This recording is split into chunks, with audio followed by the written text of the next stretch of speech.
Iba a visitar a mi esposo al hospital cuando una enfermera me detuvo en el pasillo y susurró: «Señora, su nuera estuvo aquí anoche». Entré al cuarto 307 y vi la bolsa de suero cambiada. El color era diferente. Alguien quería que él no despertara. Hay momentos en la vida donde todo cambia en un segundo, donde lo que creías sólido se desmorona bajo tus pies. El mío llegó en el pasillo del Hospital Santa Rosa a las 9 de la noche, cuando una enfermera me detuvo antes de entrar al cuarto 307. «Señora Amalia», susurró, mirando hacia los lados como quien teme ser descubierta. «Su nuera estuvo aquí anoche». Me quedé helada. El corazón me dio un vuelco que todavía puedo sentir mientras les cuento esto. «¿Dalila? ¿A qué hora?», pregunté, tratando de mantener la voz firme. La enfermera apretó los labios. Tenía ojeras profundas, el cabello recogido en una coleta despeinada. Se notaba que había trabajado demasiadas horas seguidas. Cerca de las 3 de la madrugada. Entró con una llave que no sé de dónde sacó. No estaba en el registro de visitas. El aire se me escapó de los pulmones. 40 años de matrimonio me habían enseñado a leer entre líneas. 40 años construyendo un imperio textil desde cero junto a Héctor me habían dado instinto para detectar cuando algo no cuadraba. Y esto no cuadraba para nada. «¿Por qué me dice esto?», alcancé a murmurar. Ella miró al piso, nerviosa. Sus dedos temblaban ligeramente cuando los entrelazó frente a ella. «Porque cambió la bolsa de suero, y yo no recibí ninguna orden médica para hacerlo». El mundo se detuvo. Empujé la puerta del cuarto 307 con manos temblorosas. El olor a desinfectante me golpeó primero, ese aroma que se te mete en la ropa y ya no se va. La luz del pasillo iluminaba apenas la silueta de mi esposo en esa cama de hospital que parecía tragárselo entero. Héctor llevaba 5 días inconsciente. 5 días desde que un derrame cerebral lo tumbó en medio de la oficina, frente a sus empleados, frente a los documentos que revisaba obsesivamente las últimas semanas. 5 días en los que yo había dormido en esa silla incómoda junto a él, rogándole a la Virgen de Guadalupe que abriera los ojos. 5 días aferrada a la esperanza de que el hombre que había sido mi compañero, mi socio, mi todo, regresara a mí. Me acerqué despacio a la cama. El sonido del monitor cardíaco marcaba un ritmo constante, tranquilizador, pero mis ojos fueron directo a la bolsa de suero que colgaba del poste metálico. Y entonces lo vi. El líquido tenía un tono diferente, muy sutil, pero diferente. No era el transparente cristalino de siempre. Había algo ligeramente amarillento en él, como si alguien hubiera disuelto algo ahí dentro. Las rodillas me flaquearon. Me sostuve del barandal de la cama, sintiendo cómo el frío del metal me subía por los brazos. Miré el rostro de Héctor, tan quieto, tan pálido. Sus cejas grises que siempre había encontrado distinguidas, ahora parecían más blancas contra su piel ceniza. «¿Qué está pasando?», susurré en la oscuridad del cuarto. Pero en el fondo, una parte de mí ya lo sabía. Una parte de mí que había ignorado señales durante meses, quizás años, finalmente despertaba gritando: «Dalila, mi nuera». La esposa de mi hijo Mauricio. La mujer que entró a nuestra familia hace 8 años con una sonrisa perfecta y palabras de miel, pero cuyos ojos nunca llegaban a sonreír del todo cuando me miraba. ¿Qué hacía en este cuarto a las 3 de la madrugada? ¿Por qué cambió la bolsa de suero? Salí del cuarto tambaleándome. La enfermera seguía ahí, esperando. Ahora entendía por qué. Ella también había visto algo. Ella también sabía que algo andaba terriblemente mal. «¿Usted es nueva en el turno de noche?», le pregunté, mi voz apenas un hilo. «Llevo 3 semanas. Por eso sé que esto no es normal». Me apoyé contra la pared del pasillo. Un médico pasó corriendo hacia otro cuarto. Una camilla rodó cerca de nosotras. La vida del hospital seguía su curso mientras la mía se desmoronaba. ¿Tiene cámaras?, fue lo único que se me ocurrió preguntar. Ella negó con la cabeza, pero luego dudó. En los pasillos sí, no en los cuartos. Algo es algo, pensé. Gracias. Miré su credencial. Gracias, Lucía. No sabe lo que significa que me haya dicho esto. Ella asintió, pero vi miedo en sus ojos. Miedo de las consecuencias de haberse atrevido a hablar.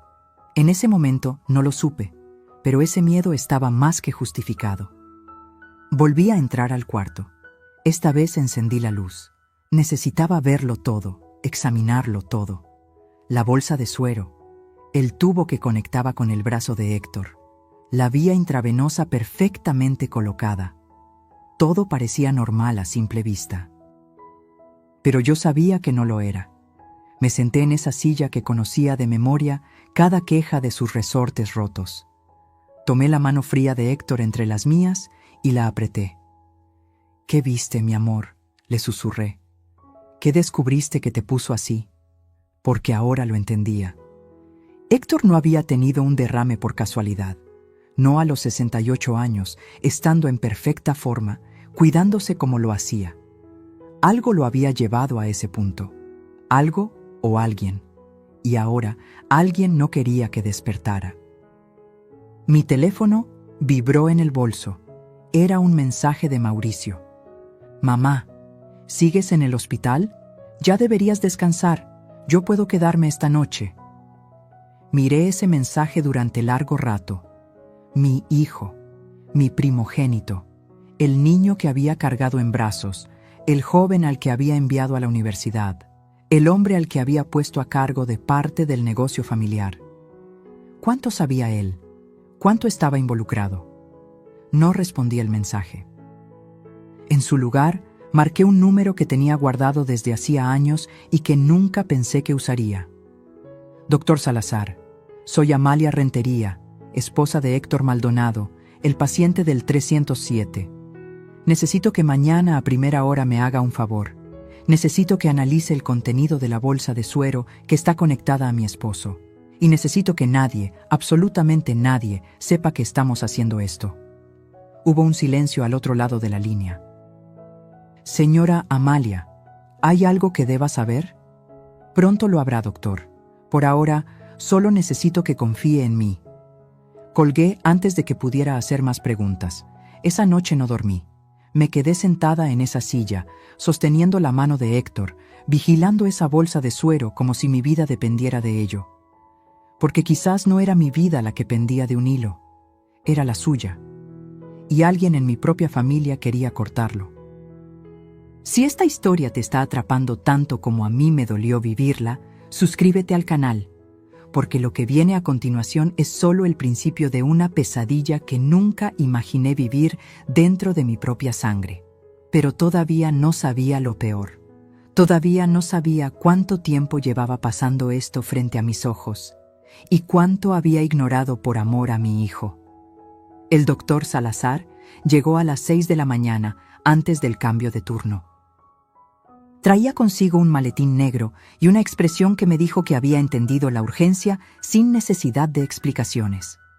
Extrajo una muestra del suero mientras yo montaba guardia en la puerta. Mis manos sudaban. Cada paso en el pasillo me hacía brincar. En 2 horas tendrá resultados, señora Amalia. Le llamaré directo a su celular. Asentí sin palabras. ¿Qué podía decir? ¿Gracias por ayudarme a descubrir si mi familia está envenenando a mi esposo? Me quedé ahí, de pie junto a la ventana, viendo amanecer sobre Puebla. La ciudad despertaba ajena a mi tormento. Los vendedores ambulantes ya acomodaban sus puestos.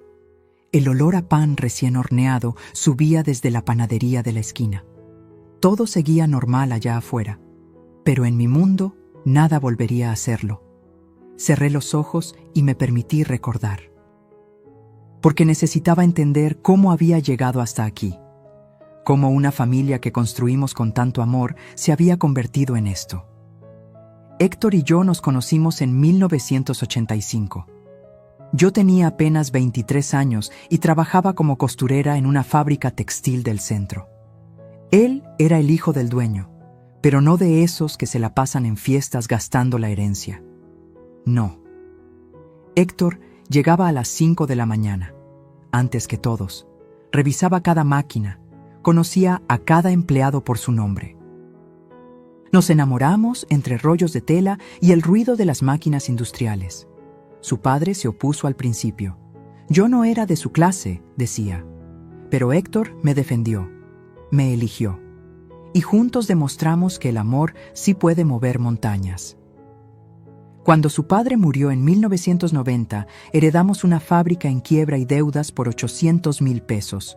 Todo el mundo nos daba por vencidos, pero nosotros trabajamos día y noche. Yo diseñaba, él vendía, yo administraba, él negociaba. En 10 años levantamos el negocio. En 20, teníamos 3 locales comerciales en diferentes ciudades. Hoy ese imperio vale 47 millones de pesos. 47 millones que construimos con callos en las manos y madrugadas sin dormir. Tuvimos 3 hijos. Mauricio llegó primero, en 1983, antes de casarnos. Luego Leonor y finalmente Rodrigo. Los 3 crecieron viendo nuestro esfuerzo. Los 3 prometieron continuar el legado. Pero la vida tiene formas extrañas de torcer los planes. Leonor se enamoró de un español y se fue a Barcelona hace 12 años. Rodrigo consiguió trabajo en una petrolera canadiense y vive en Calgary. Llaman cada semana, envían fotos de los nietos, pero están lejos. Tan lejos que a veces siento que los perdí. Solo Mauricio se quedó, mi primogénito, mi hijo mayor, el que juró nunca abandonarnos. Lo pusimos a cargo de la gestión administrativa hace 5 años. Confiamos en él. Le dimos acceso a las cuentas, a los proveedores, a todo. Porque era nuestro hijo. Porque pensamos que nadie cuidaría mejor el negocio familiar que la propia sangre. Y entonces llegó Dalila. La conoció en un congreso de empresarios textiles en Guadalajara. Ella trabajaba como asistente de eventos. Tenía 28 años, 15 menos que Mauricio. Era hermosa. Eso no podía negarlo. Cabello negro largo hasta la cintura, ojos verdes que parecían ver a través de ti, una sonrisa que podía iluminar o congelar dependiendo de su humor. Al principio, intenté darle la bienvenida. Organicé una comida familiar, le regalé un rosario bendecido por el párroco, hasta le ofrecí enseñarle las recetas tradicionales de la familia. Pero ella siempre encontraba formas sutiles de rechazarme. Llegaba tarde a las reuniones. Olvidaba avisarnos de eventos importantes. Cuando yo hablaba, miraba su teléfono. ¿Y Mauricio? Mauricio cambió. Dejó de visitarnos los domingos. Ya no pedía consejos sobre el negocio. Cuando veníamos a su casa, Dalila siempre tenía una excusa para salir. Las cenas familiares se volvieron tensas, llenas de silencios incómodos. Héctor lo notó. Intentó hablar con Mauricio varias veces, pero nuestro hijo se ponía a la defensiva. Ya no soy un niño, papá. Tengo mi propia familia ahora. Como si tener esposa significara olvidar de dónde venías. Las cosas empeoraron hace 2 años. Héctor llegó una noche pálido, con un sobre Manila en las manos. Se encerró en su estudio durante horas. Cuando salió, tenía los ojos rojos. ¿Qué pasó?, le pregunté asustada. Después hablamos, Amalia. Ahora necesito pensar. Al día siguiente, fue al notario. Solo. Cambió el testamento sin decirme qué modificó. Cuando le reclamé, me abrazó fuerte. Confía en mí. Estoy protegiendo lo que construimos juntos. Debí insistir más. Debí obligarlo a explicarme. Pero pensé que tendríamos tiempo. Pensé que cuando estuviera listo, me contaría. Nunca imaginé que el tiempo se nos acabaría tan pronto. Mi teléfono vibró. Era el doctor Salazar. El corazón se me aceleró. Mis dedos temblaron al deslizar la pantalla. Señora Amalia, necesito verla, ahora, en mi consultorio. No dijo más. No hacía falta. Salí del cuarto casi corriendo. Bajé por las escaleras porque no podía esperar el elevador. Llegué a su consultorio sin aliento. Él cerró la puerta. Su rostro era una máscara de preocupación profesional, pero vi algo más en sus ojos: alarma. Quizás hasta miedo. El suero contiene benzodiazepinas, una dosis considerable. Me sostuve del escritorio. Las piernas no me respondían. ¿Qué significa eso? Significa que alguien está sedando deliberadamente a su esposo, manteniendo su sistema nervioso deprimido, evitando que despierte. La habitación giró. ¿Cuánto tiempo lleva pasando esto? Él revisó unos papeles, hizo algunos cálculos.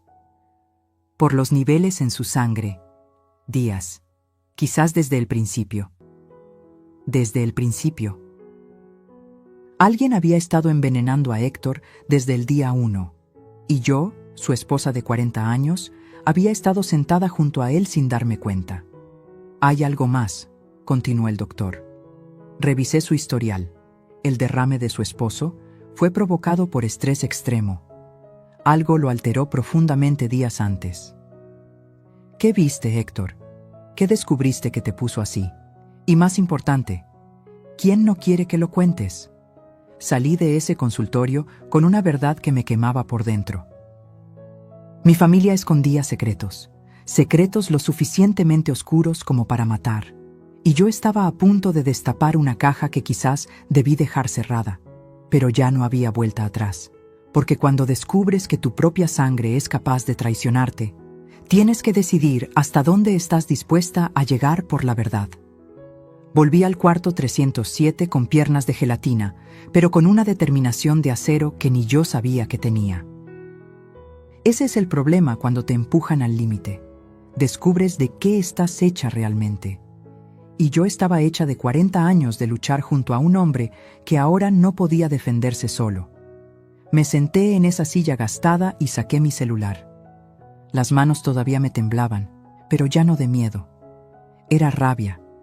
Una rabia fría que me subía desde el estómago y me nublaba la vista. Empecé a buscar Dálila Montes de Ruiz, mi nuera. La mujer que había entrado a mi familia con ese vestido blanco de encaje y esa sonrisa que prometía respeto y unión. Abrí su Facebook. Normalmente no soy de esas suegras que espían redes sociales, pero esto ya no era normal. Nada de esto lo era. Fui bajando por su perfil. Fotos en restaurantes caros, fotos en el gimnasio, selfies con amigas que yo nunca había conocido. Y entonces algo me detuvo en seco. Una foto de hace 6 meses. Dálila frente al mostrador de una farmacia grande, de esas que venden de todo. Sostenía una bolsa y sonreía a la cámara. El caption decía: preparando mis remedios naturales para la familia. Salud natural, bienestar familiar. Remedios naturales. Amplié la imagen. Detrás de ella, en el mostrador, alcanzaba a verse una caja. No pude leer el nombre completo, pero distinguí las letras CEPAM. El corazón me dio un vuelco. Seguí bajando. Más fotos. Una publicación de hacía un año donde compartía un artículo sobre plantas medicinales que ayudan a dormir mejor. Otra donde hablaba de la importancia de la medicina alternativa. ¿Desde cuándo Dálila se interesaba en esto? Cerré Facebook y busqué su nombre en Google. Necesitaba saber más. Y lo que encontré me heló la sangre. Dálila había estudiado enfermería. 3 años en la Universidad Autónoma de Puebla, de 2012 a 2015. Pero nunca terminó el último año. Nunca sacó su título. Nunca ejerció. ¿Por qué nadie me había dicho esto? Marqué a Leonor. Mi hija contestó al segundo timbre, su voz somnolienta por la diferencia de horario. «Mamá, ¿estás bien? Son las 4 de la mañana aquí». «Leonor, ¿tú sabías que Dálila estudió enfermería?» Silencio. Largo, demasiado largo. «Mamá, ¿por qué preguntas eso ahora?» «Contéstame». Suspiró. Escuché movimiento, probablemente saliendo de la cama para no despertar a su esposo. «Sí, lo sabía. Mauricio me lo contó cuando empezaron a salir. Dijo que ella había dejado la carrera porque no era lo suyo. ¿Por qué importa?» Cerré los ojos. El dolor de cabeza empezaba a martillarme las sienes. ¿Y nunca te pareció extraño que nunca lo mencionara? Mamá. La voz de Leonor se volvió cautelosa. ¿Qué está pasando realmente? Mauricio me llamó ayer diciendo que estabas actuando paranoica en el hospital. Por supuesto que lo había hecho. Por supuesto que ya estaba controlando la narrativa. Tu padre no tuvo un derrame normal, Leonor. Alguien le está dando algo para mantenerlo dormido. Mamá, por favor, escúchate. ¿Crees que Mauricio? No sé qué creer, solo sé lo que sé. Colgué antes de escuchar más. No podía manejar la incredulidad de mis propios hijos ahora, no cuando cada minuto contaba. Llamé al hospital y pedí hablar con el director de enfermería. Una mujer mayor, de voz firme, me atendió. Señora Rentería, ¿en qué puedo ayudarle? Necesito ver el registro de visitas del cuarto 307. Todas las visitas de los últimos 5 días. Eso es confidencial. Mi esposo está en ese cuarto. Tengo derecho. Un suspiro. Tecleo de computadora. Déjeme ver. Su hijo Mauricio ha venido todos los días entre las 2 y 4 de la tarde. Su nuera Dalila. Mi estómago se contrajo. Sí, ella. ¿Cuántas veces? Según el registro oficial, 2 veces. El día 2 y el día 4. ¿Y extraoficialmente? Silencio incómodo al otro lado. No entiendo la pregunta, señora. Sí entiende. Las cámaras del pasillo.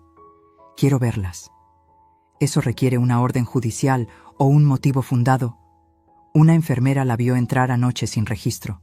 Eso es motivo suficiente. Más silencio. Luego, en voz más baja. Tendría que hacer una solicitud formal. Y llevará tiempo. No tenía tiempo. Héctor no tenía tiempo. Colgué y me quedé mirando a mi esposo. Su pecho subía y bajaba con regularidad mecánica. El monitor pitaba constante. Parecía estable. Pero yo sabía la verdad. Cada hora que pasaba con esa droga en su sistema era una hora más lejos de despertar. Mi teléfono sonó. Número desconocido. ¿Sí? Señora Amalia, soy Lucía, la enfermera de anoche. Su voz sonaba tensa, asustada.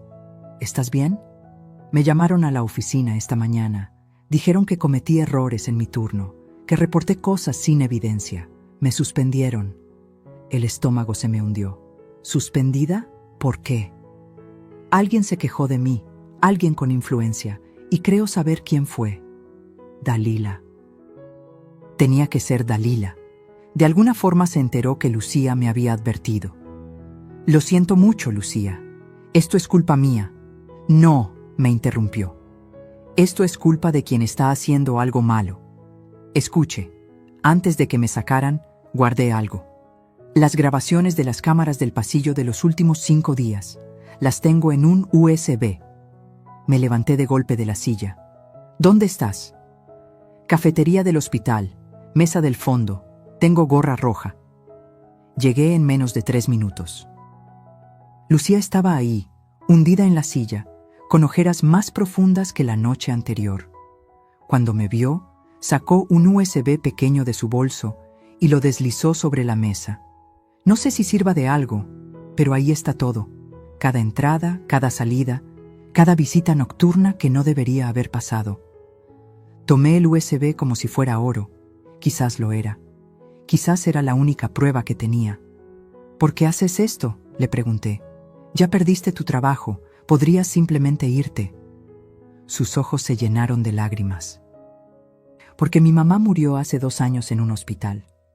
Los doctores dijeron que fue un paro cardíaco súbito. Pero yo sé que no fue así. Mi cuñada era la única que la visitaba de noche, y cuando mamá murió, descubrimos que había cambiado su testamento una semana antes. Todo le quedó a mi hermano. Se limpió las lágrimas con el dorso de la mano. Nadie me creyó. Todos dijeron que estaba loca de dolor. Pero yo sé lo que vi. Y cuando vi a su nuera entrar anoche con esa llave, con esa actitud, reconocí la misma mirada, la misma urgencia. Le tomé la mano sobre la mesa. Estaba fría. Gracias, Lucía. No sabes lo que esto significa. Solo prométame una cosa, señora Amalia. Si descubre que tengo razón, no deje que se salgan con la suya, porque a veces la justicia necesita que alguien luche por ella. Salí de esa cafetería con el USB apretado en mi puño. No sabía qué encontraría en esas grabaciones, pero algo me decía que después de verlas ya no habría vuelta atrás. Porque algunas verdades, una vez descubiertas, lo cambian todo para siempre. Llegué a casa por primera vez en 5 días. La casa que Héctor y yo compramos hace 30 años.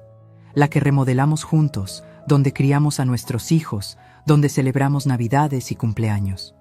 Ahora se sentía vacía, fría, como si supiera que algo terrible estaba por revelarse entre sus paredes.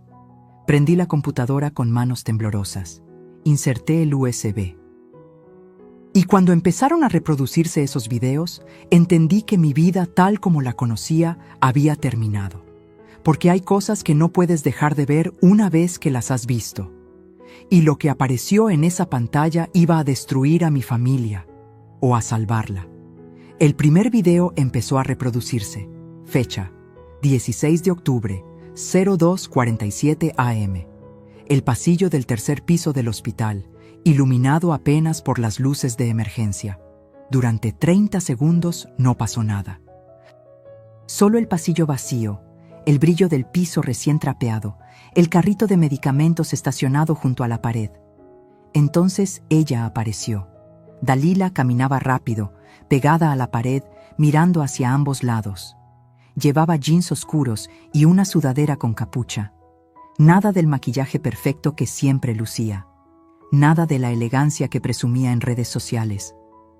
Se veía como lo que era, alguien que no quería ser vista. Llegó a la puerta del cuarto 307. Sacó algo del bolsillo, una llave. La metió en la cerradura con movimientos precisos, como si lo hubiera hecho antes. Como si supiera exactamente cómo abrir sin hacer ruido. Entró. La puerta se cerró detrás de ella. 4 minutos después, salió. Caminó aún más rápido hacia el elevador y desapareció. Sentí náuseas. Tuve que pausar el video y respirar hondo. Las manos me sudaban sobre el mouse. ¿Qué había hecho en esos 4 minutos? Abrí el segundo archivo. Fecha: 17 de octubre, 03:15 AM. La misma escena. Dalila entrando. Esta vez tardó 6 minutos adentro. Cuando salió, ajustó su sudadera y miró directamente a la cámara por un segundo. Sus ojos brillaban extraños bajo la luz fluorescente. Fríos. Calculadores. No era la mirada de alguien visitando a un familiar enfermo. Era la mirada de alguien ejecutando un plan. El tercer video casi me mata. Fecha: 18 de octubre, 02:33 AM. Esta vez no venía sola. Mauricio apareció primero en el pasillo. Mi hijo, mi primogénito. El niño que había cargado, alimentado, educado. Vestía una chamarra oscura, gorra de béisbol, las manos metidas en los bolsillos. Se detuvo frente al cuarto 307 y sacó su celular. Escribió algo. 30 segundos después, Dalila apareció por el otro extremo del pasillo. Se encontraron frente a la puerta. Hablaron. No podía escuchar qué decían, pero vi la tensión en los gestos. Mauricio señalaba hacia la puerta. Dalila negaba con la cabeza. Él insistía. Ella finalmente asintió. Entraron juntos. Esta vez estuvieron dentro 8 minutos. Cuando salieron, Mauricio miró hacia ambos lados del pasillo, nervioso, mientras Dalila guardaba algo en su bolso. Algo pequeño. Un frasco, quizás. Una jeringa. Se fueron por lados opuestos, como si no se conocieran, como si no fueran esposos, como si no acabaran de salir del mismo cuarto donde mi esposo yacía indefenso. Detuve el video. Me levanté de la silla. Caminé hasta el baño y vomité todo lo que tenía en el estómago, que no era mucho. Hacía días que apenas probaba bocado. Me miré al espejo. Una mujer de 67 años me devolvió la mirada. cabello gris recogido en un chongo despeinado, ojeras profundas, piel pálida, ropa arrugada que llevaba puesta desde ayer. Parecía 10 años más vieja que hace una semana, pero en mis ojos había algo nuevo, algo duro, algo peligroso. Volví a la computadora. Necesitaba verlo todo. Cada segundo, cada entrada, cada salida. Había más videos. En el del 19 de octubre, Dalila pasaba 20 minutos dentro del cuarto. En el del 20, volvía a entrar a las 04:00 am, cuando el hospital está más dormido, cuando menos enfermeras rondan los pasillos. Cada noche, todas las noches desde el derrame de Héctor. Y en 3 de esas noches, Mauricio montaba guardia afuera. Las lágrimas empezaron a caer sin que pudiera controlarlas. No eran lágrimas de tristeza, eran de rabia pura, de traición, de un dolor tan profundo que no tenía nombre. Mi hijo, mi propio hijo, sonó el timbre de la casa. Me sequé la cara con violencia y fui a abrir, lista para enfrentar lo que fuera. Era Mauricio. Estaba ahí parado en el umbral, con esa sonrisa que conocía desde que nació, la misma sonrisa que usaba de niño cuando hacía una travesura. Solo que ahora sabía que detrás de esa sonrisa vivía un monstruo. Mamá, ¿estás bien? No has contestado mis mensajes. Quise gritarle, quise empujarlo, quise preguntarle cómo podía estar haciendo esto, pero me contuve. Porque algo en mí supo que si mostraba mis cartas ahora, perdería la partida. Estoy cansada, Mauricio. Solo vine a bañarme y cambiarme. Intentó entrar. Di un paso bloqueando la entrada. Mejor descansa bien, mamá. Yo me quedo con papá hoy. Por supuesto que quería quedarse. Por supuesto que quería seguir controlando la situación. No, yo vuelvo en 1 hora. Mamá, llevas días sin dormir. Déjame ayudarte. He dicho que no. Mi voz sonó más dura de lo que pretendía. Vi un destello en sus ojos. Sorpresa. Tal vez sospecha. Está bien, dijo finalmente levantando las manos. Como quieras, pero si necesitas algo. Lo que necesito es que mi esposo despierte. ¿Puedes darme eso, Mauricio? Algo cambió en su expresión. Algo oscuro cruzó su rostro por una fracción de segundo antes de que volviera a colocar la máscara. Todos queremos eso, mamá. Todos estamos preocupados. Se fue. Lo vi subir a su camioneta nueva. Una Toyota último modelo. ¿Cuánto había costado? ¿300,000 pesos? ¿400,000? ¿De dónde había sacado el dinero para comprarla? Cerré la puerta con llave. 2 cerraduras. La cadena de seguridad. Algo que nunca hacía de día. Volví a la computadora. Copié todos los videos a mi celular, a una memoria USB nueva, a la nube. No iba a perder esta evidencia. Entonces llamé al abogado de la familia, el licenciado Vargas, un hombre de 60 años que había redactado todos nuestros contratos desde hace 20 años. Amalia, ¿cómo está Héctor? Necesito verlo, hoy, es urgente. ¿Pasó algo con el negocio? Algo mucho peor. ¿Puede en 2 horas? Escuché dudar. Luego, estaré en mi despacho. Llegué puntual. El licenciado Vargas me recibió en su oficina llena de libros legales y diplomas en las paredes. Me ofreció café. Lo rechacé. No podía tomar nada. El estómago todavía me ardía. Le mostré los videos. Su rostro, normalmente sereno y profesional, se fue descomponiendo con cada segundo que pasaba. Cuando terminó el último, se quitó los lentes y se frotó los ojos. Dios mío, Amalia, esto es intento de homicidio. Las palabras flotaron en el aire entre nosotros. Intento de homicidio. Mi hijo, mi nuera, intentando matar a mi esposo. ¿Qué puedo hacer? Necesitas ir a la policía, ya, con estos videos y el análisis del suero que me mencionaste.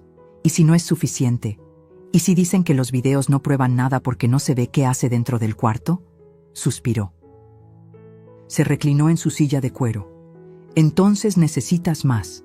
Necesitas atraparlos en el acto, con testigos, con evidencia irrefutable. ¿Cómo? Me miró con esa expresión que te dice que estás a punto de escuchar algo que no quieres oír. Tienes que dejar que intenten de nuevo y estar lista para documentarlo todo. El resto del día lo pasé planeando. Llamé al doctor Salazar. Le expliqué todo. Al principio se negó rotundamente. Demasiado peligroso, demasiado arriesgado. Pero cuando le mostré los videos, su rostro se endureció. Está bien, lo haré, pero con una condición. La policía tiene que estar involucrada desde ya. Necesitamos protección legal. Llamé a la policía, no a la estación local, a un detective de la Unidad de Delitos Financieros que había investigado un caso de fraude en nuestra empresa años atrás. Un hombre recto, incorruptible. El detective Romero llegó al hospital esa noche, alto, de bigote tupido, ojos que no dejaban pasar nada. Le mostré todo, los videos, el análisis del suero, los registros bancarios que había empezado a revisar y que mostraban transferencias extrañas de las cuentas del negocio. Se rascó el bigote mientras pensaba, esto es suficiente para una investigación, pero para arrestos, necesito verlos hacerlo, con mis propios ojos. Eso es lo que vamos a darle. Esa noche me quedé en el hospital, en el cuarto 307, con las luces apagadas, sentada en la silla junto a Héctor, sosteniendo su mano fría. El detective Romero estaba escondido en el baño. El doctor Salazar en su consultorio, listo para venir en segundos. Y yo esperé. Esperé a que mi propia familia viniera a intentar matar al hombre que había sido mi vida entera. El reloj marcaba las 02:15 a.m. cuando escuché la llave en la cerradura, porque a veces, para atrapar a un monstruo, tienes que dejar que se acerque lo suficiente como para mirarlo a los ojos. La puerta se abrió despacio, demasiado despacio. Como si quien entraba supiera exactamente cómo evitar que las bisagras chirriaran. Me hundí en la silla, haciéndome la dormida. El corazón me latía tan fuerte que pensé que me delataría. Escuché pasos suaves. 2 personas. Reconocí el perfume de Dalila antes de verla. Ese aroma dulzón a vainilla que siempre usaba. El que alguna vez me pareció agradable y ahora me daba náuseas. ¿Está dormida?, susurró Mauricio. Parece, pero apúrate. Abrí los ojos apenas una rendija, lo suficiente para ver. Dalila se acercó al suero. Sacó de su bolso un frasco pequeño. Lo destapó con movimientos precisos, profesionales. Los movimientos de alguien que sabe exactamente qué está haciendo. ¿Estás segura de la dosis?, preguntó Mauricio, nervioso, mirando hacia la puerta. Tranquilo, con esto no despertará hasta que sea demasiado tarde. Introdujo la aguja en el puerto de inyección del suero. Ya no pude más. Me levanté de golpe. La silla cayó hacia atrás con un estruendo que resonó en el cuarto. ¡Alto! Dalila dio un brinco. El frasco casi se le cae de las manos. Mauricio se puso blanco como el papel. Literalmente vi la sangre abandonar su rostro. «Mamá», tartamudeó. ¿Nosotros? ¿Qué están haciendo?» Mi voz salió quebrada, cargada de todo el dolor que llevaba días conteniendo. «¿Qué le están haciendo a tu padre?» Dalila recuperó la compostura más rápido que Mauricio. Siempre fue la más fría de los dos. Guardó el frasco rápidamente en su bolso y me miró con esos ojos verdes que ahora parecían de hielo. «Señora Amalia, creo que está confundida. Solo veníamos a ver cómo seguía». «Mentirosa», grité. Ya no me importaba si despertaba a todo el piso. «Te vi. Vi lo que ibas a hacer». Mauricio se acercó con las manos levantadas, como si yo fuera un animal salvaje al que había que calmar. «Mamá, por favor, estás alterada. No has dormido bien en días. No me hables como si estuviera loca». Las lágrimas empezaron a caer. No podía detenerlas. «Eres mi hijo, Mauricio. ¿Cómo puedes hacerle esto a tu propio padre?» Algo cambió en su expresión. La máscara de preocupación se cayó, y lo que quedó debajo me aterró más que todo lo anterior. «Porque él nos está quitando todo. dijo con una voz plana, sin emoción. Cambió el testamento, mamá. Nos dejó fuera, después de todo lo que hemos trabajado. ¿Trabajado? La risa que salió de mí sonó histérica. ¿Trabajado robando de la empresa? ¿Trabajado endeudándote hasta el cuello? ¿Trabajado matando a tu padre? Dalila dio un paso adelante. Sus ojos brillaban peligrosos. Su esposo es un viejo terco que no suelta el control. Ya vivió su vida, ya tuvo su oportunidad, ahora es nuestro turno. ¿Nuestro turno?, repetí incrédula. ¿Nuestro turno de qué? ¿De heredar sobre su cadáver? Si él despierta, intervino Mauricio, y su voz sonó desesperada ahora, va a cambiar todo de nuevo. Va a denunciarme, va a quitarme el acceso a las cuentas, nos va a dejar sin nada. Porque te lo mereces, porque robaste. Mauricio me miró con algo que nunca pensé ver en los ojos de mi hijo. Desprecio. Tú siempre fuiste igual que él, controladora, aferrada al dinero como si fuera tuyo, nunca quisiste darnos nuestra parte. Les dimos todo, susurré, y cada palabra me dolió como un cuchillo. Les dimos educación, oportunidades, amor. Les dimos el negocio. ¿Y así nos pagan? Ustedes nos dieron migajas, escupió Dalila. Un sueldo miserable mientras se quedan con millones, mientras viven en su casa grande y nosotros apenas viven en una casa de 3 millones de pesos que nosotros les dimos de enganche. El grito salió de lo más profundo de mi ser. De 40 años de sacrificio, de madrugadas trabajando, de manos callosas y espalda adolorida, de construir algo de la nada para que mis hijos tuvieran un futuro. Y este era mi futuro. Ver a mi hijo dispuesto a matar por dinero. Dalila sacó su celular. Llamaré a seguridad. Diremos que está teniendo un episodio psicótico, que está atacándome. Adelante, dije limpiándome las lágrimas con rabia. Llama, porque yo también tengo algo que mostrarles. Saqué mi celular. Abrí la carpeta de videos. Tengo grabaciones de cada noche que entraron aquí. Tengo el análisis del suero mostrando benzodiazepinas. Tengo pruebas de todo. Vi el pánico cruzar sus rostros. Finalmente. Finalmente sentían miedo. «Estás mintiendo», dijo Dalila, pero su voz tembló. «¿Quieres apostar tu libertad a eso?» Mauricio me arrebató el celular de las manos. Lo hizo con tanta fuerza que me raspó la palma. «¡Dame eso! Mauricio, suéltame!» Forcejeamos. Mi propio hijo, el bebé que había amamantado, el niño que había curado de fiebres y pesadillas, ahora me lastimaba para proteger su secreto. La puerta se abrió de golpe. El detective Romero entró con 2 oficiales uniformados. Detrás venía el doctor Salazar, quietos, todos. Mauricio me soltó como si mi piel quemara. Dalila intentó correr hacia la salida. Un oficial le bloqueó el paso. Dalila Montes, Mauricio Maldonado, quedan detenidos por intento de homicidio y adulteración de medicamentos. «¡Esto es un malentendido!», gritó Dalila. «Ella está enferma, está inventando cosas». El detective levantó una grabadora pequeña que había estado en su bolsillo todo el tiempo. Las copias de los videos ya estaban registradas ante la fiscalía y el hospital para que nada pudiera desaparecer. Tenemos todo grabado, cada palabra, incluyendo la parte donde admite estar envenenando al paciente. Vi cómo les ponían las esposas, vi cómo leían sus derechos, vi cómo mi hijo me miraba con odio puro mientras lo sacaban del cuarto. «Esto es tu culpa», me escupió. «Tuya. Siempre arruinas todo». Y esas fueron las últimas palabras que mi hijo me dirigió esa noche. Me desplomé contra la pared. Las piernas no me sostenían más.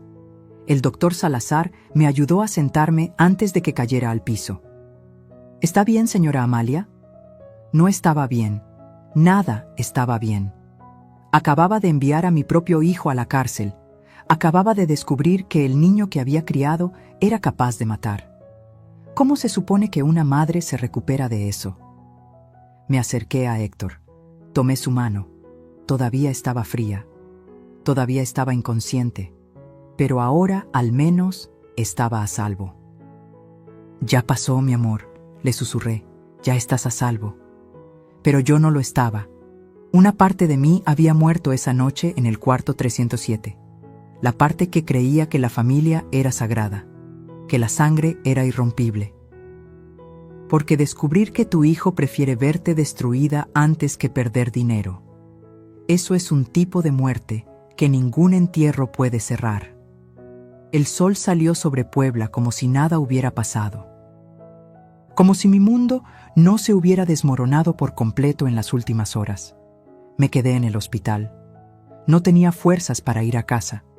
No quería estar en ese espacio vacío donde cada foto en la pared me recordaría lo que había perdido. A las 8 de la mañana empezaron las llamadas. Primero fue Leonor. Su voz sonaba alterada, confundida, furiosa. «Mamá, ¿qué hiciste? Mauricio me llamó desde la delegación. Dice que lo arrestaron, que tú lo acusaste de intentar matar a papá. Dime que no es verdad». Me quedé callada. ¿Qué podía decir?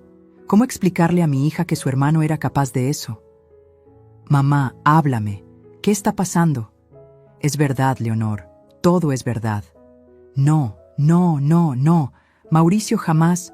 Su voz se quebró. «Estás confundida. El estrés, la falta de sueño.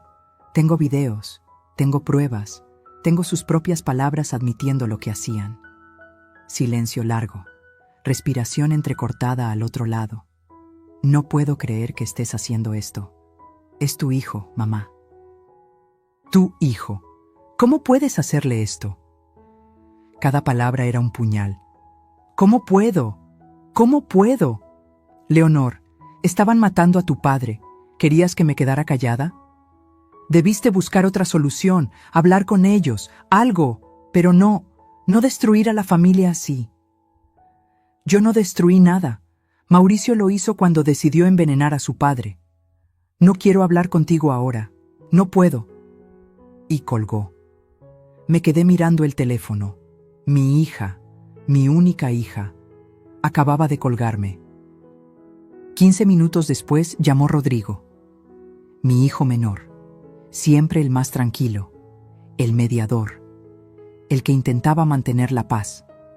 Pero esa mañana su voz no tenía nada de paz. «Mamá, necesito que me expliques qué demonios está pasando. Leonor está llorando histérica.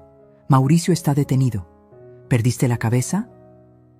«Rodrigo, por favor, necesito que me escuches». «No, mamá, tú escúchame. Sé que estás pasando por mucho con papá. Sé que estás cansada. Pero acusar a Mauricio de intento de asesinato... ¿Te das cuenta de lo que eso significa? Significa que tu hermano y tu cuñada estaban dándole drogas a tu padre para que no despertara. Y cuando yo los descubrí, intentaron hacerme ver como loca. Dalila es enfermera, mamá. Quizás solo quería ayudar. Dalila nunca terminó la carrera, y lo que le daba no era ayuda, era veneno. ¿Tienes pruebas reales o solo sospechas?» «¿Pruebas reales? ¿Después de todo lo que había reunido?» «Tengo videos, análisis de laboratorio, testimonios». «Entonces estás equivocada en algo. Tiene que haber una explicación. Mauricio no es un asesino». Yo tampoco quería creerlo, Rodrigo, pero los hechos son que mandaste a tu hijo a la cárcel, y eso, mamá, no tiene perdón. También colgó. Me quedé ahí sentada, sosteniendo el teléfono como si pesara 100 kilos. Mis 3 hijos. Los 3 que había parido, criado, amado con cada fibra de mi ser. 2 de ellos acababan de darme la espalda. El tercero estaba en una celda odiándome. La puerta del cuarto se abrió. Entró una trabajadora social, una mujer joven, de 30 y algo, con una tableta en las manos y expresión profesional. «Señora Rentería, necesito hacerle algunas preguntas sobre los menores». Tardé un segundo en procesar. ¿Los menores?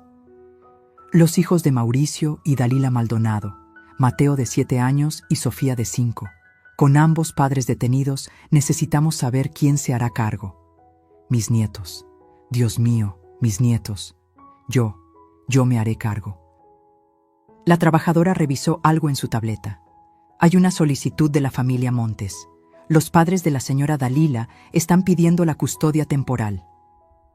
¿Qué? No, no, ellos apenas los conocen. Nosotros somos... Señora Rentería, me interrumpió con voz suave pero firme. Usted es quien presentó los cargos contra los padres de los niños. El juez podría considerar que existe un conflicto de intereses. Esos niños son mi sangre. Los he cuidado desde que nacieron. Lo entiendo. Pero tendrá que pasar por el proceso legal correspondiente. Por ahora, los niños quedarán bajo custodia temporal de los abuelos maternos. Sentí que el piso se abría bajo mis pies. ¿Me está diciendo que ni siquiera puedo verlos? Puede solicitar visitas supervisadas, pero eso también dependerá del juez. Se fue dejándome con un papel lleno de términos legales que apenas podía leer porque las lágrimas lo nublaban todo. Me quitaron a mis nietos. A Mateo, que me llamaba Abu y me pedía que le leyera cuentos antes de dormir. A Sofía, que me abrazaba el cuello tan fuerte que casi no podía respirar. El teléfono vibró de nuevo. Esta vez era un número que no reconocía. «Señora Rentería, habla Cristina Beltrán, del Canal 8 Noticias. Nos enteramos del arresto de su hijo. ¿Podría darnos una declaración?» Colgué. 2 minutos después, otro número. Otra periodista. Luego otro. La noticia ya había salido. Empresario textil arrestado por intento de homicidio contra su padre. Los titulares debían estar por todos lados. Apagué el teléfono. Me acerqué a Héctor. Todavía dormía. Todavía no sabía nada de esto. Y una parte egoísta de mí agradeció que no tuviera que ver lo que había pasado. ¿Hice bien?, le pregunté en voz baja. ¿Hice lo correcto? Silencio. Solo el pitido del monitor. Perdí a nuestros hijos, a nuestros nietos. Lo perdí todo por salvarte. Y ni siquiera sé si me escuchas. Apoyé la frente contra su mano. Estaba más tibia que ayer. Era algo pequeño, pero algo. La puerta volvió a abrirse. Esta vez era el licenciado Vargas. Amalia, vine en cuanto me enteré. Me incorporé, limpiándome la cara rápidamente. ¿Ya salió en las noticias? En todas. Y hay algo más que necesitas saber. Se sentó en la otra silla. Los padres de Dalila contrataron a uno de los mejores abogados penalistas del estado. Van a pelear esto con todo. Que peleen. Tengo pruebas. Las tienen. Pero también tienen dinero para una buena defensa. Y van a usar todo contra usted. Van a pintarla como una suegra resentida, como una mujer mayor confundida que malinterpretó actos de amor. Eso es mentira. Lo sé. Pero ellos van a crear duda razonable, y necesito que esté preparada para lo que viene. Lo que venía. Un juicio. Testimonios. Mauricio frente a mí en una corte. Mis otros hijos probablemente testificando a su favor. No sé si puedo hacer esto, admití. Era la primera vez que lo decía en voz alta. El licenciado me puso una mano en el hombro. Puede, y va a hacerlo. Porque si no lo hace, esas personas quedarán libres, y lo intentarán de nuevo. Tenía razón. Por supuesto que tenía razón. Pero esa tarde, sentada sola en ese cuarto de hospital, con mi esposo inconsciente y mi familia destrozada, me sentí más sola que nunca en mi vida. Porque a veces, hacer lo correcto significa quedarte completamente sola. Y duele más de lo que jamás imaginaste que algo podría doler. Pasaron 3 días. 3 días en los que no recibí una sola llamada de mis hijos. 3 días vigilando a Héctor día y noche, aterrada de que alguien más viniera a terminar lo que Mauricio y Dalila empezaron. El doctor Salazar había ordenado cambiar todo el suero, limpiar el sistema de Héctor, pero el daño ya estaba hecho. Las benzodiazepinas llevaban días acumulándose en su cuerpo. Necesita tiempo, me explicó el doctor. Su cerebro está luchando por despertar, pero el medicamento lo mantiene suprimido. Podría tardar días, quizás semanas. Semanas que yo pasaría sola. La 4ª noche, Cuando el turno cambiaba y el hospital quedaba más silencioso, mi teléfono vibró. Número desconocido. Iba a ignorarlo, pero algo me hizo contestar. ¿Señora Amalia? Era una voz de mujer, nerviosa, casi susurrante. ¿Quién habla? Soy Lucía, la enfermera. Necesito verla. Tengo algo que debe saber. El corazón me dio un vuelco. ¿Dónde estás? Cafetería del hospital, en 20 minutos. Y señora, venga sola. Colgó antes de que pudiera preguntar más. Miré a Héctor. Odiaba dejarlo solo aunque fuera 5 minutos. Pero algo en la voz de Lucía me decía que esto era importante. Pedí a una enfermera del turno que vigilara el cuarto. Le di mi número. Si alguien que no sea médico intenta entrar, me llama inmediatamente. Bajé por las escaleras. La cafetería estaba casi vacía a esa hora. Solo 2 médicos en una mesa del fondo y una señora de limpieza trapeando. Lucía estaba en la esquina más alejada. Llevaba una gorra, lentes oscuros aunque estábamos adentro, y una chamarra que la cubría hasta el cuello. Parecía alguien huyendo. Me senté frente a ella. Tenía las manos envueltas alrededor de un vaso de café que claramente ya estaba frío. «Gracias por venir», dijo sin mirarme a los ojos. «¿Qué pasó, Lucía? ¿Estás bien?» Finalmente levantó la mirada. Tenía un moretón en la mejilla, amarillento, de varios días. «¿Quién te hizo eso?» «No importa. Lo que importa es esto». Sacó un sobre manila de su mochila y lo deslizó sobre la mesa. Después de que me despidieron, seguí investigando, porque sabía que algo no cuadraba. Abrí el sobre. Había documentos, impresos, registros médicos. ¿Qué es esto? Registros de farmacia, de los últimos 14 meses. Cada compra de medicamentos controlados que se hizo con recetas a nombre de doctores de este hospital. Empecé a revisar. Había decenas de páginas, cientos de transacciones. No entiendo. Mire la página 17, las recetas firmadas por el doctor Guzmán. Busqué, ahí estaba, una lista larga de compras. Clonazepam, diazepam, lorazepam, todas benzodiazepinas, todas en cantidades grandes. Y el doctor Guzmán murió hace 2 años. Alguien estuvo usando su firma para comprar medicamentos ilegalmente. La sangre se me heló. ¿Quién? Lucía sacó otra hoja. Una copia de una credencial de farmacia. El nombre en la identificación decía Dalila Montes. Su nuera trabajó 6 meses en la farmacia del hospital. Hace 3 años. Nadie recordaba su nombre hasta que empecé a preguntar. Pero ella tenía acceso a los sellos de los doctores, a las recetas, a todo. Las manos me temblaron sosteniendo ese papel. ¿Esto significa que lleva años planeando esto? O peor, que ya lo hizo antes. Me recargué en la silla. La cabeza me daba vueltas. ¿Hiciste antes? ¿A quién? Lucía respiró hondo, como preparándose para decir algo terrible. Investigué a la familia de su nuera. Su suegro materno murió hace 4 años, supuestamente de un paro cardíaco durante la noche. En un hospital. Dalila era su única visitante nocturna. Sentí náuseas. ¿Y la herencia? Toda fue para la madre de Dalila, quien curiosamente le transfirió 500,000 pesos a su hija 2 meses después. Dios mío, esto era peor de lo que había imaginado. No era la primera vez. Dalila había matado antes y había salido impune. ¿Por qué me dices todo esto? Podrías meterte en problemas. Los ojos de Lucía se llenaron de lágrimas. Porque necesito que alguien le crea. Cuando mi mamá murió, yo intenté decirlo, intenté investigar, pero nadie me escuchó. Me llamaron loca, me amenazaron. Se tocó el moretón en la mejilla.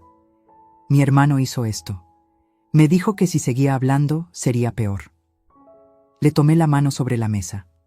Lo siento mucho, Lucía. Nadie debería pasar por eso. Pero usted sí me creyó. Y tiene poder para hacer algo. Por favor, no deje que se salga con la suya, no otra vez. Guardé los documentos en mi bolso. ¿Puedo quedarme con esto? Hice copias. Esas son suyas.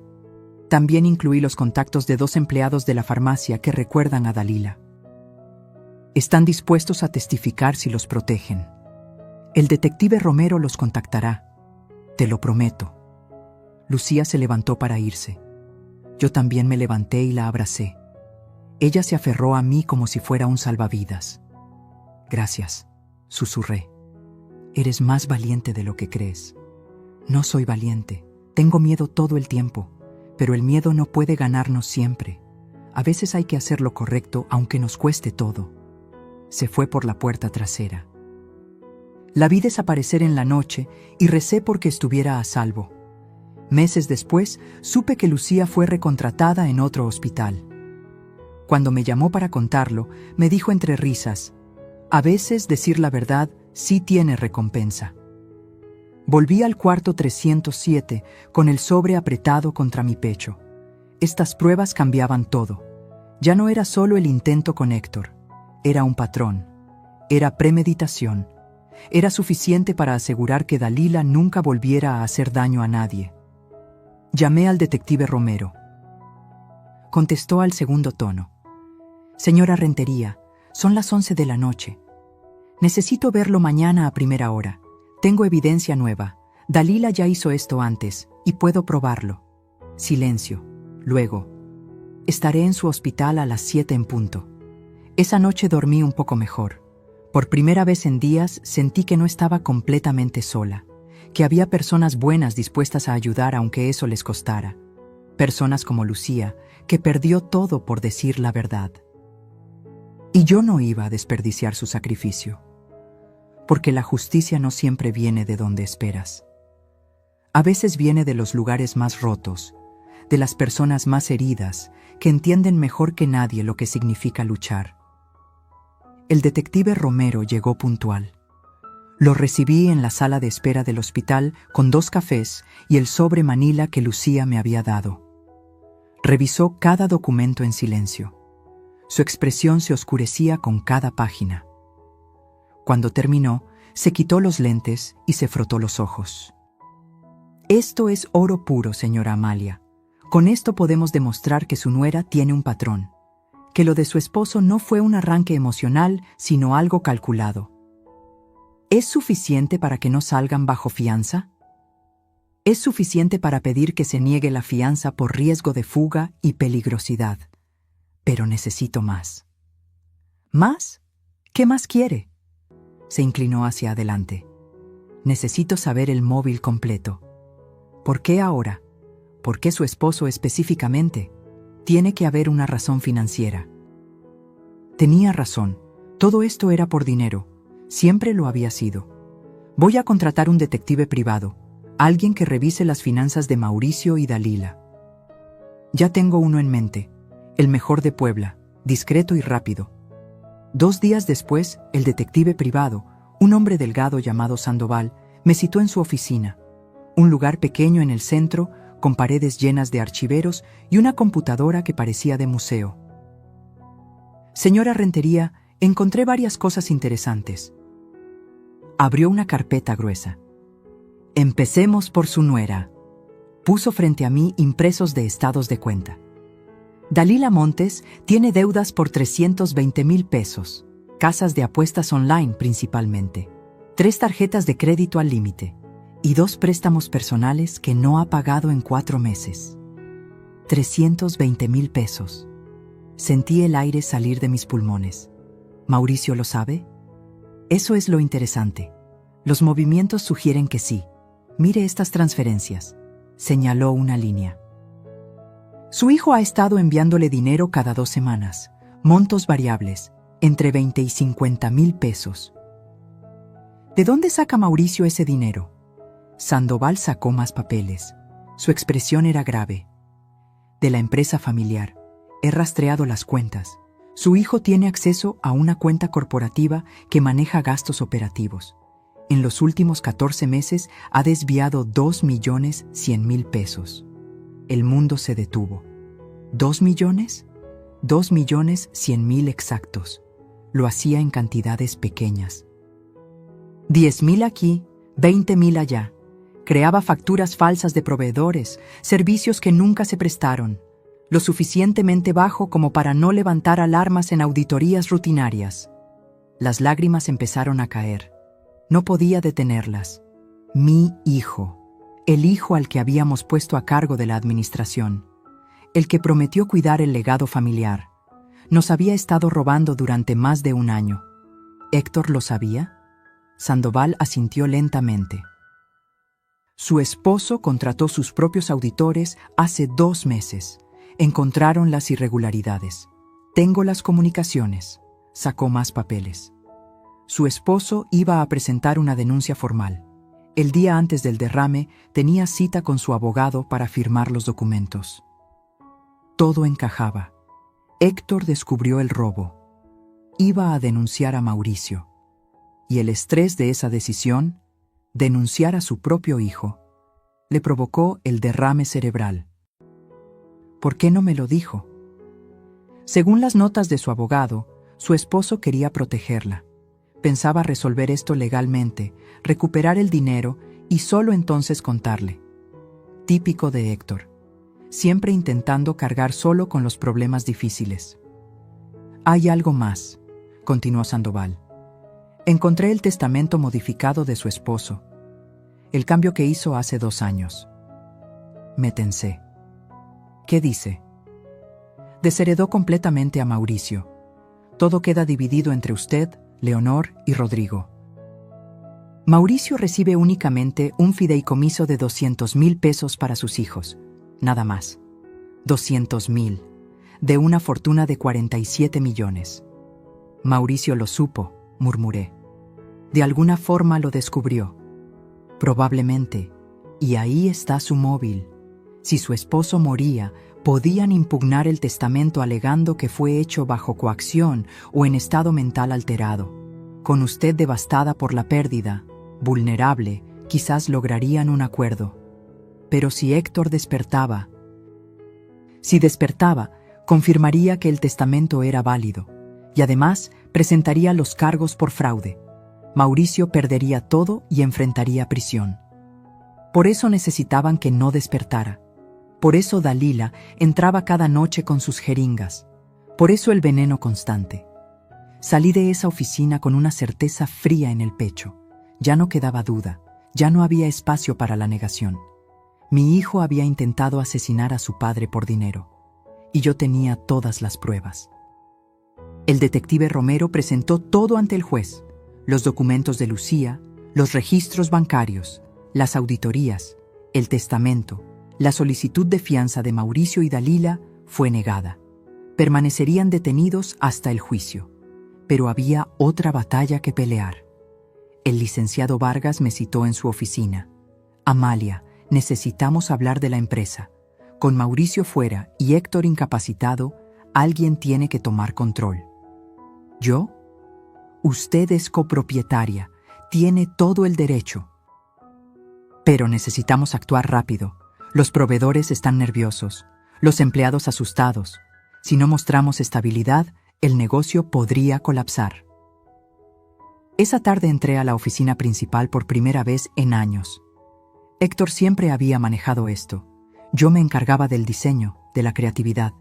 Pero ahora reuní a los gerentes, 20 personas que habían trabajado con nosotros por décadas. Sus rostros mostraban preocupación, miedo de perder sus empleos. Sé que han sido días difíciles, empecé. Sé que los rumores han circulado, así que seré directa. Les conté todo: el fraude, el dinero desviado, las facturas falsas que Mauricio había creado. Vamos a recuperar cada peso, vamos a auditar todo y vamos a salir de esto más fuertes. Uno de los gerentes, don Ramiro, que llevaba con nosotros 30 años, levantó la mano.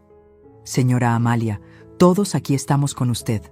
Solo díganos qué necesita. Sentí un nudo en la garganta. Necesito que confíen en mí, como confiaron en Héctor, como confiaron cuando éramos solo 2 jóvenes con un sueño. Esa noche volví al hospital exhausta, pero con algo parecido a la esperanza. Había tomado control. Había protegido el legado.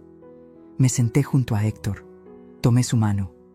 Lo estoy haciendo, mi amor. Estoy peleando por nosotros, por lo que construimos, y no voy a dejar que nadie nos lo quite. Sus dedos se movieron, apenas, casi imperceptible, pero se movieron. «Héctor», susurré, inclinándome. «¿Me escuchas?» Nada más. Pero fue suficiente. Fue una señal de que ahí adentro mi esposo seguía luchando. Y yo iba a seguir luchando también. Porque a veces la venganza no es gritar, es trabajar en silencio, reunir cada pieza y ganar el juego antes de que el otro se dé cuenta de que ya perdió. Pasaron 6 días más. 6 días de limpiar las finanzas de la empresa. 6 días de llamadas con abogados, reuniones con auditores, documentos que no terminaban nunca. 6 días en los que Héctor seguía inmóvil en esa cama. Pero yo había aprendido a ver las señales pequeñas. Sus párpados temblaban a veces cuando le hablaba. Sus dedos se contraían cuando apretaba su mano. Estaba ahí, luchando por regresar. El doctor Salazar revisaba sus signos vitales cada mañana. Su cerebro está respondiendo mejor. Las benzodiazepinas están saliendo de su sistema. Es cuestión de tiempo. Tiempo. Siempre tiempo. La mañana del 15º día, algo cambió. Eran las 6:30. Estaba leyéndole el periódico en voz alta, como hacía cada mañana. Una costumbre tonta, quizás, pero necesitaba que escuchara mi voz, que supiera que no estaba solo. Y en noticias locales, el precio del jitomate subió otra vez. Tu ensalada favorita va a costar una fortuna, mi amor. Sus dedos apretaron los míos. Dejé caer el periódico. Mi corazón se aceleró. «Héctor». Sus párpados temblaron. Lentamente, tan lentamente que pensé que lo estaba imaginando, se abrieron. Me miró. Sus ojos cafés, esos ojos que conocía mejor que los míos, me miraron con confusión, con esfuerzo, pero me miraron. «Héctor, mi amor, estás despierto, estás despierto». Las lágrimas caían sin control. «Espera, no te muevas, voy a llamar al doctor». Apreté el botón de emergencia. En segundos el cuarto se llenó de médicos y enfermeras. Me hicieron a un lado mientras revisaban sus signos, sus reflejos, su presión. El doctor Salazar sonrió. Una sonrisa genuina que iluminó su rostro cansado.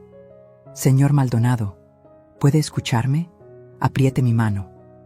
Héctor apretó. «Excelente. ¿Puede decir su nombre?» Los labios de Héctor se movieron. Salió apenas un susurro ronco, rasposo por días sin usar. «Héctor». Lloré más fuerte. Lo había logrado. Había despertado. Los médicos hicieron más pruebas. Verificaron que pudiera mover ambas piernas, ambos brazos. Revisaron su visión, su memoria inmediata. Todo funcionaba.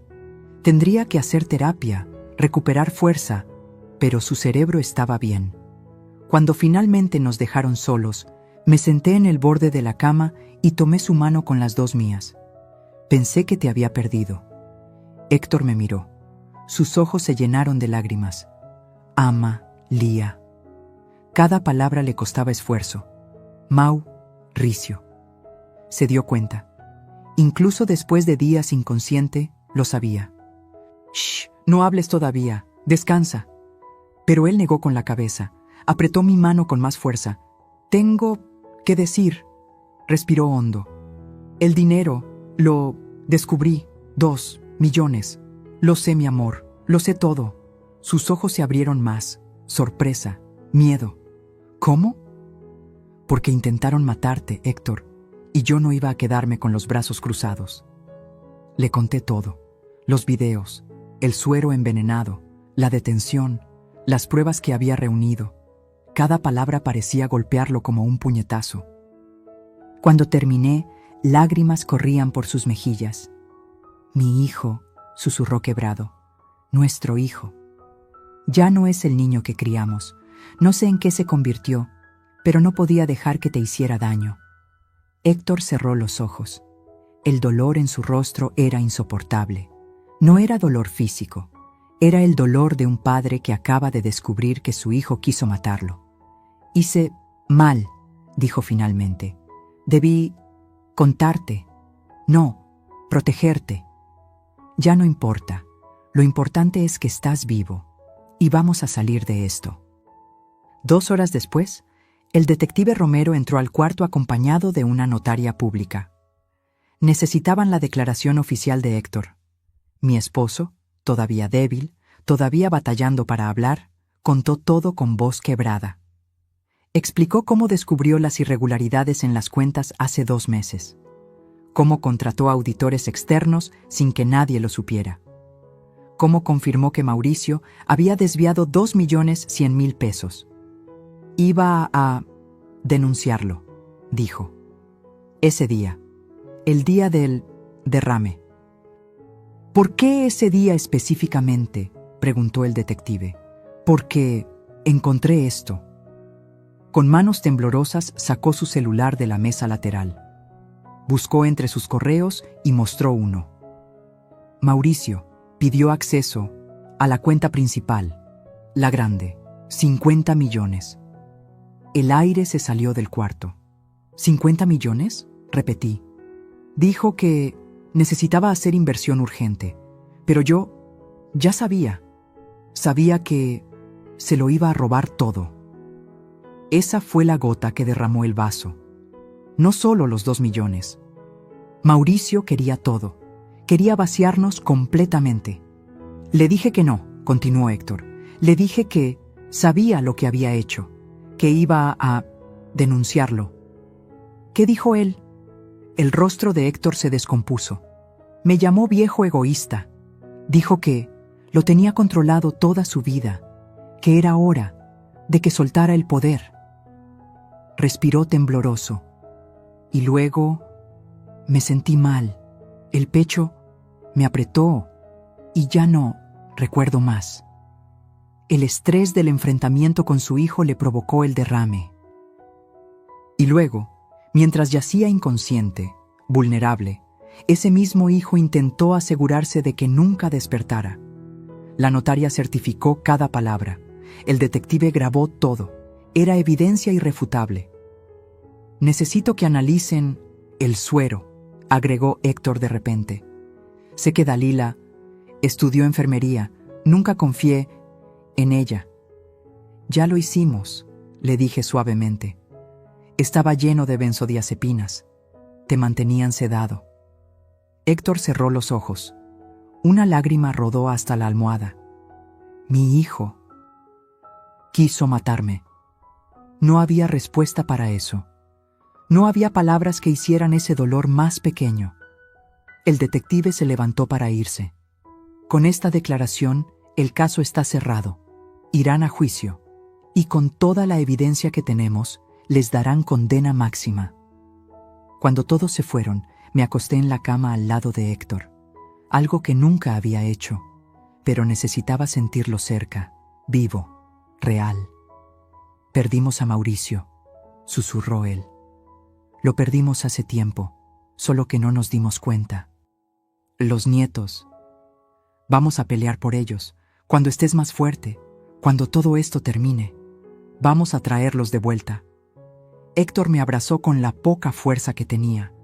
Y ahí, en esa cama de hospital, después de 2 semanas de pesadilla, finalmente sentí que podíamos respirar. El peor peligro había pasado. Ahora venía la justicia. Porque despertar no es solo abrir los ojos, es enfrentar una verdad que preferiría seguir durmiendo para no conocer. El juicio comenzó 3 meses después. 3 meses en los que Héctor hizo terapia física y recuperó casi toda su movilidad. 3 meses en los que reconstruimos la empresa, recuperamos el dinero robado vendiendo las propiedades que estaban a nombre de Mauricio. 3 meses en los que no vi a mis nietos. La sala del tribunal estaba llena. Periodistas, curiosos, empleados de nuestra empresa que vinieron a apoyarnos. Y en la primera fila, del otro lado, los padres de Dalila. Me miraban con odio puro.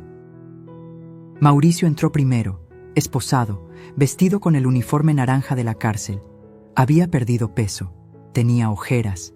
Cuando sus ojos se encontraron con los míos, no vi arrepentimiento. Vi resentimiento. Dalila entró después, todavía hermosa, todavía con esa pose de superioridad. Como si esto fuera un inconveniente temporal, como si tuviera alguna carta escondida. El juicio duró 2 semanas. La fiscalía presentó los videos, uno por uno. La sala entera los vio entrar de noche al cuarto. Vio a Dalila con sus jeringas. Vio a Mauricio montando guardia. Presentaron el análisis del suero, las benzodiazepinas, las cantidades letales acumuladas. Presentaron el testimonio de Lucía. Ella subió al estrado temblando, pero con voz firme contó todo. Cómo vio a Dalila cambiar el suero. Cómo la despidieron por hablar. Presentaron los registros de la farmacia, las recetas falsas, el patrón de compras durante años. Incluso mostraron un caso anterior en el que un familiar de Dalila había muerto en circunstancias similares. El patrón era imposible de negar. Y presentaron la auditoría completa, cada peso robado, cada factura falsa, los 2.100.000 pesos desviados en 14 meses. El abogado de Dalila intentó crear duda. Dijo que ella solo quería ayudar, que los medicamentos eran para calmar la ansiedad de Héctor, que todo fue un malentendido. Pero cuando la fiscal le preguntó por qué entonces lo hacía de madrugada, sin autorización médica, usando llaves robadas, no tuvo respuesta. El abogado de Mauricio intentó pintarlo como víctima, un hijo manipulado por una esposa ambiciosa, un hombre con problemas de juego que cometió errores pero nunca quiso lastimar a nadie. Entonces la fiscal mostró los mensajes de texto, mensajes entre Mauricio y Dalila de las semanas previas al derrame de Héctor. Ya no aguanto a mi padre. Controla todo. Cuando se vaya, todo será nuestro. ¿Y si no se va pronto? Hay formas de acelerar las cosas. La sala quedó en silencio. Luego vinieron los mensajes después del derrame. ¿Cuánto tiempo más? Unas noches más. Debe parecer natural. ¿Y si tu mamá sospecha? La haremos ver como loca. Nadie le creerá.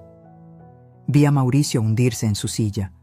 Vi a Dalila perder por fin esa máscara de control. Cuando me tocó testificar, subí al estrado con las piernas temblando. El abogado defensor me atacó inmediatamente. Señora Rentería, ¿no es cierto que usted siempre tuvo problemas con su nuera? Intenté aceptarla. Ella nunca me lo permitió. ¿No es cierto que usted es controladora con su familia? Cuidar no es controlar. ¿No es cierto que inventó todo esto porque no podía aceptar que su hijo había formado su propia familia? Me levanté de la silla. El juez me pidió que me sentara, pero necesitaba decirlo. Mi hijo intentó matar a mi esposo. Tengo videos. Tengo pruebas, tengo sus propias palabras.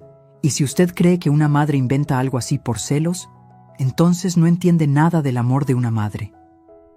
El juez golpeó el martillo, pero vi aprobación en sus ojos. Héctor testificó al final. Entró al estrado todavía con bastón, todavía débil, pero con dignidad intacta. Contó todo. El descubrimiento del robo, el enfrentamiento con Mauricio, el derrame, despertar sabiendo que su hijo había querido que no lo hiciera. ¿Tiene algo que decir a su hijo?, preguntó la fiscal. Héctor miró a Mauricio directo a los ojos. Por primera vez en el juicio, Mauricio no pudo sostener la mirada. Te di todo, te enseñé todo, y a cambio, intentaste quitarme la vida, no por necesidad, por ambición. Su voz se quebró. No te reconozco. El hijo que crié murió hace mucho, y yo tuve que aceptarlo. Mauricio agachó la cabeza.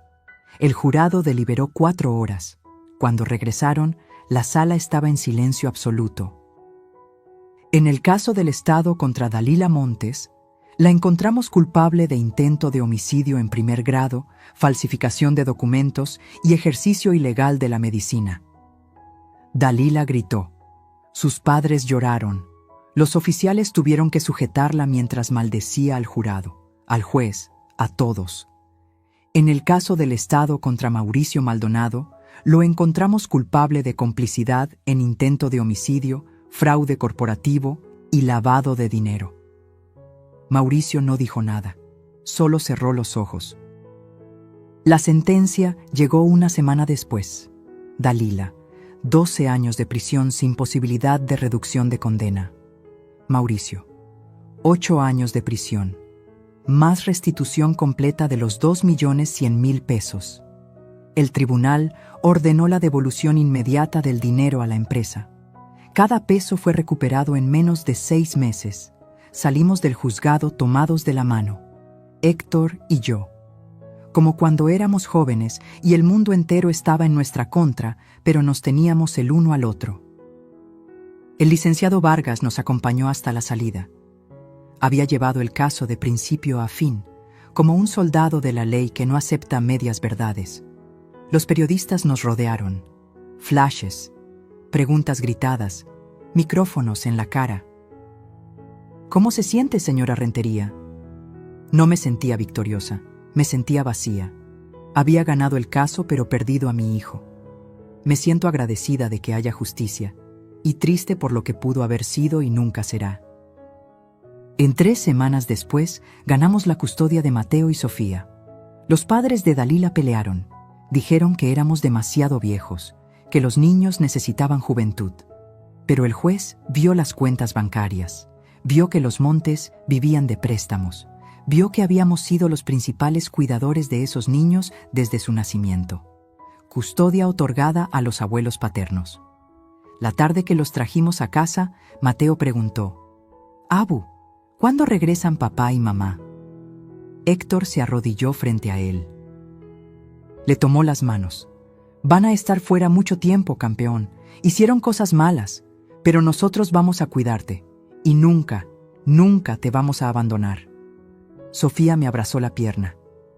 «¿Podemos quedarnos para siempre?» «Para siempre, mi amor». Leonor y Rodrigo tardaron meses en volver a llamarme. El tiempo y las pruebas públicas les mostraron la verdad, pero las heridas familiares no sanan con sentencias. Esa noche, cuando los niños dormían, Héctor y yo nos sentamos en la terraza. La misma donde celebrábamos los cumpleaños, donde planeábamos el futuro. «Perdimos un hijo», dijo él, «pero salvamos 2 nietos, y nos salvamos entre nosotros». Me tomó la mano. 43 años juntos, y todavía me sorprendes. ¿Por qué? Porque cuando todo se derrumbó, no te rendiste, peleaste, como lo has hecho siempre. 3 años después, en nuestro aniversario 46, recibimos una carta de la prisión. Era de Mauricio. «Mamá, papá, sé que no merezco perdón. Pero necesito que sepan, lo siento, todos los días me arrepiento. Todos los días quisiera devolver el tiempo. Mateo y Sofía, ¿están bien? ¿Puedo verlos?» Héctor la leyó en silencio. Me miró. «¿Tú qué dices?» Pensé en todo, en el dolor, en la traición, pero también en esos 2 niños que preguntaban por su padre, una vez al mes, con supervisión, por ellos, no por él. Y así lo hicimos, porque el perdón no significa olvidar.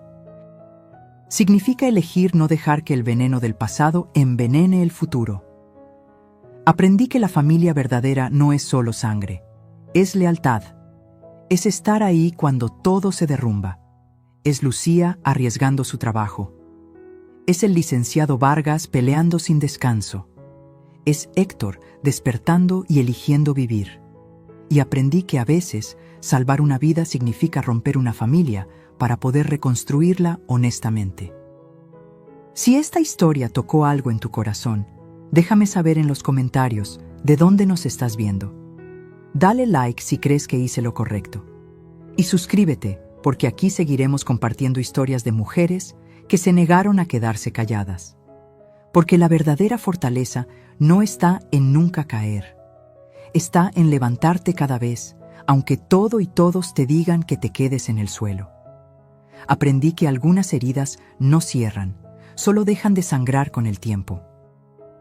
Pero mientras haya amor y verdad, siempre hay vida después del dolor.